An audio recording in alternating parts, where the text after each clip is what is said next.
Salut à tous. Alors aujourd'hui, nous allons attaquer une thématique qui est comment réapprendre à séduire après 40 ans. C'est une question qui revient souvent dans les consultations que je peux avoir, soit par des personnes célibataires qui se retrouvent divorcées, seules ou veuves d'ailleurs, et qui ont besoin de rencontrer quelqu'un, qui ont envie de rencontrer quelqu'un, mais qui ne savent pas trop comment s'y prendre.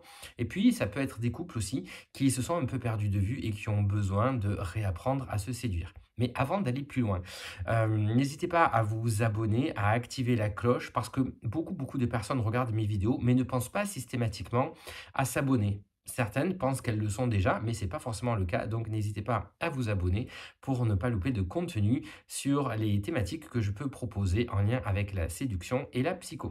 Je suis Jean-Philippe Poursac, je suis psychologue, psychothérapeute, je travaille en cabinet privé et la notion de séduction, c'est quelque chose qui revient souvent. Aujourd'hui, dans notre société, si on veut rencontrer quelqu'un, on est dans une société de l'image, on est parfois négativement influencé par les réseaux, on ne connaît plus trop les codes, on ne sait plus comment faire, on va voir ça ensemble. Alors, la séduction, premièrement, elle n'a pas d'âge. C'est-à-dire que l'expérience, ce qu'on a appris de notre vie, peut rendre justement la séduction plus riche, plus profonde, plus authentique, et ça, c'est un point fort.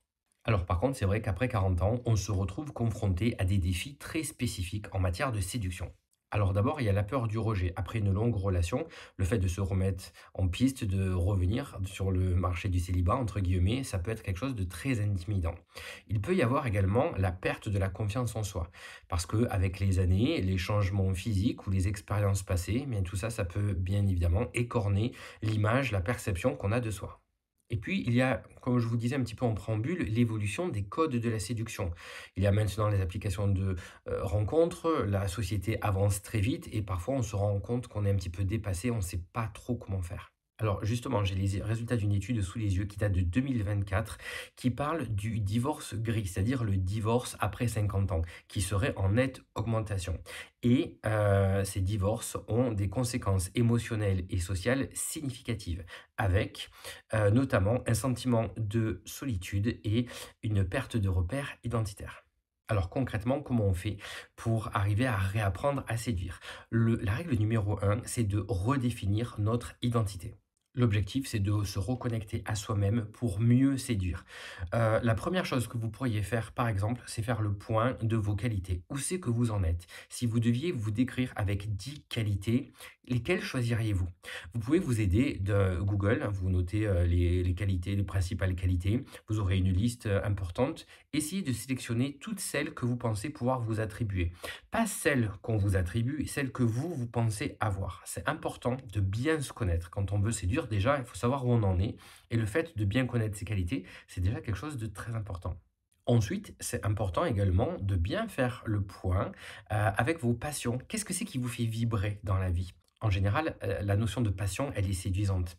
Au-delà de ça, vous savez, quand je travaille sur les valeurs ou sur les besoins avec quelqu'un, par rapport à la pyramide de Maslow, par exemple, il y a tout en haut, dans les besoins secondaires, les besoins d'accomplissement. Qu'est-ce qui m'accomplit dans ma vie? Souvent, dans une rencontre avec quelqu'un, on va dire, voilà, qu'est-ce que tu aimes dans la vie? Qu'est-ce que tu fais? C'est quoi ton métier? Est-ce que tu es des enfants? Tu es divorcé depuis quand? Etc. Mais rarement, on pose la question à l'autre de qu'est-ce que c'est toi qui t'accomplit? Qu'est-ce que c'est qui te fait vibrer dans la vie? Et ça, c'est important de connaître dans quelle dynamique l'autre personne est. Et c'est bien sûr, on se laisse séduire par un physique, par une personnalité, mais également par un contexte et par une dynamique de vie. Et quelqu'un que l'on sent vibrer par ses passions, par ce qu'il accomplit, c'est quelque chose qui peut être super, super craquant. Outre ce qui vous fait vibrer, vos qualités, c'est important également que vous soyez bien au clair avec vos attentes par rapport à votre partenaire.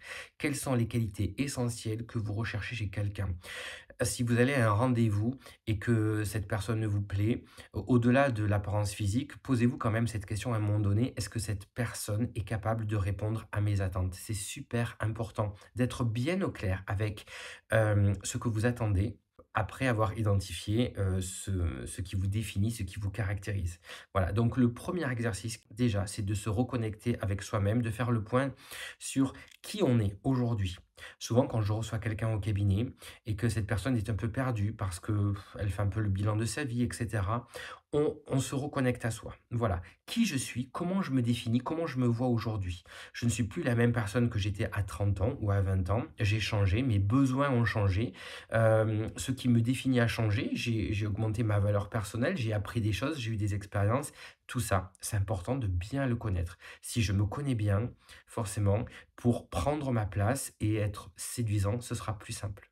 On en arrive donc à un deuxième point qui est dans cette notion d'apprendre à séduire, de travailler sur notre confiance en nous et plus particulièrement sur notre estime de nous, sur la façon dont on se perçoit. Bien sûr, le fait d'avoir de l'assurance, c'est impactant parce que les personnes en face vont nous retenir, on va les marquer. Pour gagner en assurance, on peut travailler sur les affirmations positives. Vous savez, c'est cet exercice qui a pour but chaque matin de se répéter face au miroir à voix haute pour qu'on le retienne bien. Trois phrases qui sont importantes pour la construction d'une bonne estime de soi. Je suis fort, j'ai de la valeur, je suis quelqu'un de bien. Voilà, le fait de se le répéter, ça a l'air bête, on a l'impression que ça ne sert pas à grand-chose, mais notre cerveau, ça le hack d'une certaine manière. Ça lui permet, si vous le dites à voix haute, de comprendre que vous l'êtes. En fait, votre cerveau, il intègre ce que vous lui répétez. Si vous vous répétez tous les jours que vous êtes nul, que vous n'y arriverez pas, et cetera, forcément, il va le retenir et ça va valider, nourrir des pensées limitantes. Par contre, si vous le nourrissez avec du positif, il va grandir dans ce sens. Vous pouvez également travailler sur votre posture corporelle. Le fait d'être bien droit, d'avoir les épaules en arrière, voilà, la tête haute, c'est une manière, d'améliorer votre état d'esprit, de renforcer votre état d'esprit positivement. Il y a la tenue vestimentaire. Choisissez des vêtements dans lesquels vous êtes bien, qui reflètent votre personnalité. Si vous avez choisi des qualités qui sont comme le fait d'être pétillant, d'être solaire, et cetera, mettez de la couleur. Mettez des choses surtout dans lesquelles vous vous sentez bien. Si je suis bien dans ma peau, eh bien forcément, ça se ressent de l'autre côté. Alors, la troisième étape, c'est la notion de communication. On peut travailler et il faut travailler sa communication. Bien évidemment, tout ce que je vous dis là, ce sont des choses que vous pouvez vous exercer à faire seul. Ça peut également s'accompagner en cabinet. Moi, je fais ça régulièrement avec les personnes qui viennent me voir. Dans un premier temps, vous pouvez travailler votre écoute active. J'ai fait des vidéos là-dessus sur le fait d'écouter, d'être en capacité dans le moment présent d'écouter vraiment l'autre, de rentrer en connexion avec l'autre. Si vous passez votre date, votre rendez-vous à vous dire, à essayer d'analyser, tiens, il a souri ou elle a souri, j'ai l'impression que ma réponse n'a pas plu. Si vous êtes en train de tout analyser, vous loupez votre rendez-vous parce que vous n'êtes pas connecté avec l'autre. Et le fait d'être dans l'écoute active, c'est très important. Et ça, c'est une compétence également à laquelle on peut s'entraîner. Vous pouvez également sélectionner des expériences que vous pouvez partager, des expériences qui vous ont touché ou qui sont drôles. C'est important de pouvoir vous connecter avec l'autre en évoquant des choses qui vous font vibrer. Si ça vous fait vibrer, forcément, ça aura un impact en face. Et puis, vous pouvez travailler également sur votre langage non verbal, c'est-à-dire tout ce qui ne se dit pas mais qui se voit, votre posture, votre regard, etc. Je pourrais vous faire une vidéo sur ce point si ça vous intéresse, on pourra en reparler. En tout cas, une bonne communication, c'est la clé d'une séduction assurée. C'est important d'arriver à se connecter avec l'autre, à comprendre qui il est, ce qui se passe dans la relation au moment où on est avec la personne. Ensuite, si vous voulez rencontrer de nouvelles personnes, ça va passer par le fait de sortir de sa zone de confort, s'inscrire à des activités, des cours de danse, de la marche, de la randonnée par exemple, des endroits où on peut rencontrer du monde. Plus vous rencontrez du monde, c'est pas forcément là tout de suite pour rencontrer quelqu'un en particulier, mais ça vous permet de vous exercer à communiquer, à entrer en connexion avec les autres et plus vous vous confrontez à ça, mieux vous serez dans votre communication. Vous pouvez utiliser des applications de rencontres si vous le sentez, c'est pas tout le monde qui peut être à l'aise avec ça. Vous pouvez en sélectionner plusieurs et vous inscrire sur celles qui semblent partager vos valeurs. Et puis, il y a des événements sociaux auxquels vous pouvez participer. Ça peut être des soirées, ça peut être des conférences, des soirées à thème. Voilà, ça également, ça peut être des choses intéressantes. En fait, en diversifiant vos activités, eh bien, vous augmentez les chances de rencontrer des personnes qui peuvent partager vos centres d'intérêt. Voilà. Alors, autre point, là, c'est plus délicat de le travailler tout seul. Peut-être que ça peut nécessiter là 2 ou 3 séances avec un thérapeute. C'est le fait d'identifier et de gérer vos peurs et vos blocages. En fait, c'est important des fois dans la rencontre de réaliser à quel point on peut être bloqué par des petites choses. Alors, des fois, c'est plus profond, bien sûr, mais ça peut être des petits riens et il suffit de mettre des mots là-dessus. Par rapport à vos peurs, déjà dans un premier temps, vous pouvez les écrire. Qu'est-ce que c'est qui me fait peur? Qu'est-ce que c'est que je redoute? Le fait de d'écrire les choses permet déjà de plus les contrôler, parce que des fois, quand ça reste dans notre tête, c'est flou. Mais quand je les écris, ça devient plus concret. Donc, ça peut être intéressant d'écrire vos peurs. Et puis, dans un second temps, d'essayer de réfléchir à la question suivante. Est-ce que ces peurs sont liées, est-ce que ce sont juste des pensées limitantes, des représentations que je peux avoir? Est-ce que ce sont des choses plus anciennes, plus archaïques, des blocages plus profonds? Auquel cas, là, il faudra peut-être pouvoir en parler. Et ensuite, vous pouvez reformuler vos peurs positivement. C'est-à-dire, voilà, au lieu de dire j'ai peur de ça, vous pouvez le reformuler de manière à en faire un défi, à un challenge, à un stress positif. Enfin, il y a un autre point qui est super important, c'est de cultiver notre authenticité. Ça, c'est super important, surtout dans la société actuelle. Déjà, qu'est-ce que vous recherchez réellement? Parce que des fois, on se cache derrière, la société voudrait que, il faudrait que, ce serait bien que, mais vous, vous avez vraiment envie de quoi? Vos objectifs, ils doivent être vraiment clairs. Le pourquoi vous voulez la rencontre, il doit être, suffisamment clair pour vous. Il y a un autre point, on avait parlé des qualités tout à l'heure, il y a les valeurs. Vos valeurs principales, c'est quoi? C'est, l'authenticité, le respect. Alors il y en a plusieurs. Vous pouvez là, c'est pareil, hein, regarder sur Google et en sélectionner une dizaine et vous dire: «Voilà, ça c'est mes valeurs principales, c'est mon socle». Et puis il y a une dernière chose, ce sont vos imperfections.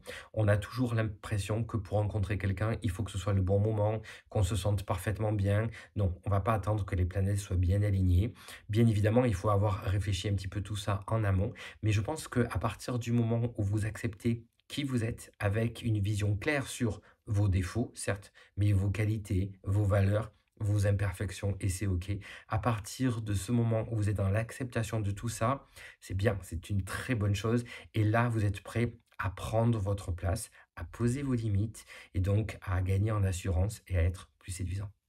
En fait, en conclusion, ce que je veux que vous compreniez, c'est que réapprendre à séduire après 40 ans, ça peut être vraiment une expérience extrêmement intéressante.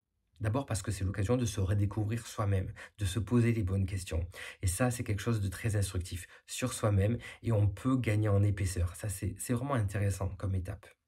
Alors là, je parle de l'expérience après 40 ans, mais ça peut être valable pour, après 50 ans, 60 ans et cetera. N'oubliez pas que chaque étape de la vie est une occasion de découvrir de nouvelles opportunités, de se découvrir soi-même parce que le travail sur soi, c'est une quête toute sa vie. Voilà, j'espère que cette vidéo vous a plu. Si c'est le cas, n'hésitez pas à liker, à vous abonner et à la partager et je vous dis à très bientôt pour d'autres contenus. Allez, salut!